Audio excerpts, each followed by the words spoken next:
के लिए आइए शुरुआत करते हैं। बताया जाता है कि भगवान राम के बाद उनकी 44 पीढ़ियों ने यहाँ राज किया था और इसी दौरान उनके पुत्र कुश द्वारा भगवान श्री राम का मंदिर यहाँ बनवाया गया। परंतु समय के साथ इन मंदिरों की हालत जर्जर होती चली गई और इनके हालात बहुत अच्छे नहीं थे। लेकिन मंदिर तो भगवान श्री राम का था तो कुछ ना कुछ तो होना ही था। 57वीं ईस्वी में राजा विक्रमादित्य ने इन्हें फिर से रिनोवेट करा दिया। लेकिन इसके बाद भी फिर समय ने करवट ली और 1526 में मुगल शासन आ चुका था, जिसमें बाबर के सूबेदार मीर बांकी ने अयोध्या में उसी मंदिर की जगह एक मस्जिद का निर्माण करवा दिया। बाबर के सम्मान में मीर बांकी ने इस मंदिर का नाम भी बाबरी मस्जिद रखा। ये वो दौर था जब मुगलों का शासन पूरे देश में फैल रहा था और मुगलों का शासन लगभग 1528 से 1853 तक रहा था और इस दौरान हिंदू बहुत ज्यादा मुखर नहीं हो पाए थे।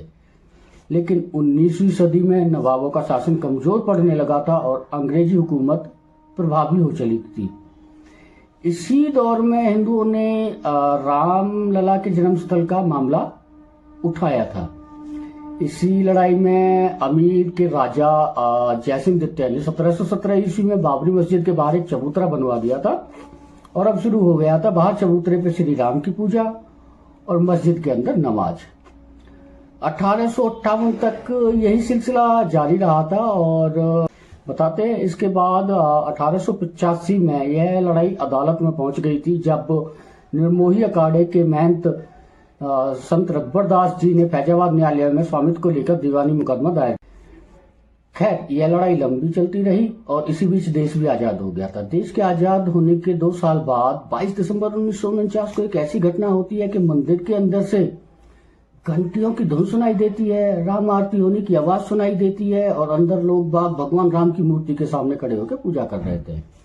अब यहाँ दोनों समुदायों में हिंसा की स्थिति बन जाती है। भीड़ ज्यादा होने की वजह से वहां के डिस्ट्रिक्ट कलेक्टर के नायर इस बात की जानकारी पीएम ऑफिस को देते हैं और देश के पहले प्रधानमंत्री नेहरू जी के नायर को कहते हैं कि वहां से हिंदुओं की भीड़ को बाहर निकालिए, किसी भी चीज को बलपूर्वक हथियाना अच्छी बात नहीं है।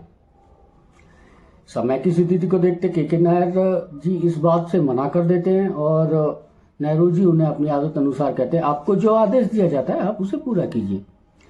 इसके जवाब में के नायर पीएम ऑफिस को 2 लेटर लिखते हैं। एक उनका त्याग पत्र होता है, दूसरा एक सुझाव लिखते हैं।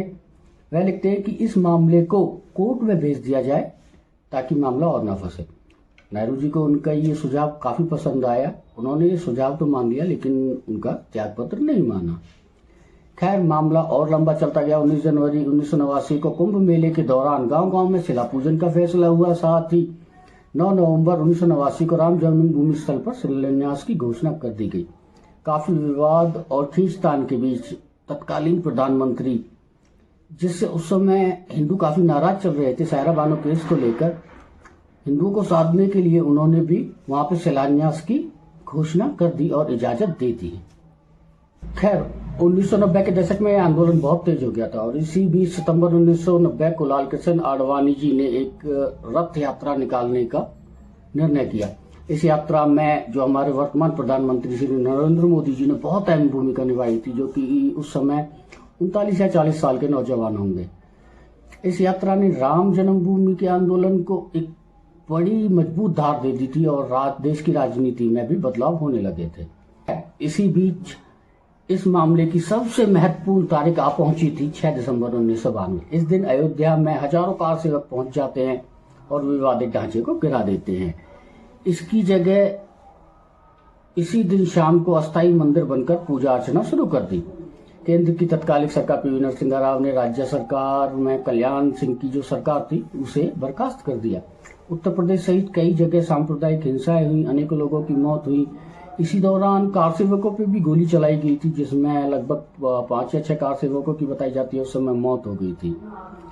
खैर, बाबरी के ढाए जाने के 2 दिन बाद 8 दिसंबर 1992 में अयोध्या में कर्फ्यू लग गया था।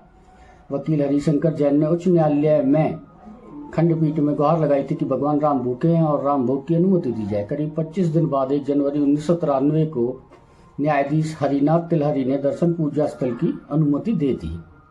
7 दिसंबर 1993 को केंद्र सरकार ने ढांचे वाले स्थान पर और कल्याण सिंह द्वारा न्यास को दी गई भूमि सहित यहाँ पर कुल 67 एकड़ भूमि पर अधिग्रहण कर लिया। 2002 में उच्च न्यायालय में लखनऊ की खंडपीठ में विवादित स्थल का मालिकाना हक तय करने के लिए सुनवाई शुरू कर दी गई थी। उच्च न्यायालय ने 5 मार्च 2023 को पुरातत्व विभाग को बोला कि इस निर्धारित स्थान की खुदाई की जाए और पता किया जाए यहाँ पे क्या था। 22 अगस्त 2003 को पुरातत्व विभाग ने अपनी रिपोर्ट दी, जिसमें उन्होंने साफ साफ बताया कि यहाँ एक विशाल हिंदू धार्मिक ढांचा था, अर्थात राम मंदिर था। तो इलाहाबाद उच्च न्यायालय ने इस स्थल को 3 पक्षों में श्री रामलला, निर्मोही अखाड़ा और सुन्नी सेंट्रल वक्फ बोर्ड को बराबर बांटने का आदेश जारी किया था। इसके बाद मामला सर्वोच्च न्यायालय पहुंचा, जहां 21 मार्च 2017 को सर्वोच्च न्यायालय की मध्यस्थता से इस मामले को सुलझाने की पेशकश की गई। उनकी लड़ाई अब सर्वोच्च न्यायालय तक पहुंच चुकी थी। 21 मार्च 2017 को सर्वोच्च न्यायालय ने मध्यस्थता कर मामले को सुलझाने की पेशकश की और कहा यहाँ दोनों पक्ष राजी हों तो इसके लिए तैयार है। अच्छा, इसी दौरान एक ऐसी गवाही हुई जिसे सुन के पूरा सुप्रीम कोर्ट हिल गया। ये गवाही पूज्य स्वामी श्री भद्राचार्य जी की थी, जिन्होंने वेदों के आधार पर 437 सबूत ऐसे दिए थे कि वहां पे राम जन्मभूमि है। 2019 को सर्वोच्च न्यायालय ने प्रतिदिन सुनवाई शुरू कर दी थी। अक्टूबर 2019 को सर्वोच्च न्यायालय में सुनवाई पूरी हुई और कोर्ट ने फैसला सुरक्षित रख लिया था। इससे पहले 40 दिन तक लगातार सुप्रीम कोर्ट में सुनवाई शुरू हुई। 9 दिसंबर 2019 को 134 साल से चली आ रही लड़ाई का अंत होने का वक्त आ चुका था। 9 दिसंबर 1919 को सर्वोच्च न्यायालय ने संबंधित स्थल को श्री राम जन्मभूमि माना और 2.77 एकड़ भूमि रामलला को दे दी गई थी। वहीं सुन्नी वक्फ बोर्ड के और निर्मोही अखाड़ा के सारे दावों को खारिज कर दिया गया था। इसके साथ ही कोर्ट ने निर्देश दिया कि मंदिर निर्माण के लिए केंद्र सरकार 3 महीने में ट्रस्ट बनाए और उनमें से उसी ट्रस्ट में निर्मोही अखाड़े के एक प्रतिनिधि को शामिल किया जाए। इसके अलावा यह भी आदेश दिया गया था कि उत्तर प्रदेश सरकार मुस्लिम पक्ष को वैकल्पिक रूप से मस्जिद बनाने के लिए कहीं भी 5 एकड़ जमीन उपलब्ध कराए। 2020 में अयोध्या की आधारशिला हो चुकी है। खैर, इस मंदिर के निर्माण में बहुत सारे उतार चढ़ाव आए। अब भी हाल ही में काफी सारे सोशल मीडिया पे कुछ नेगेटिव कुछ पॉजिटिव कमेंट आए, लेकिन अंत भला तो सब भला। जय श्री राम।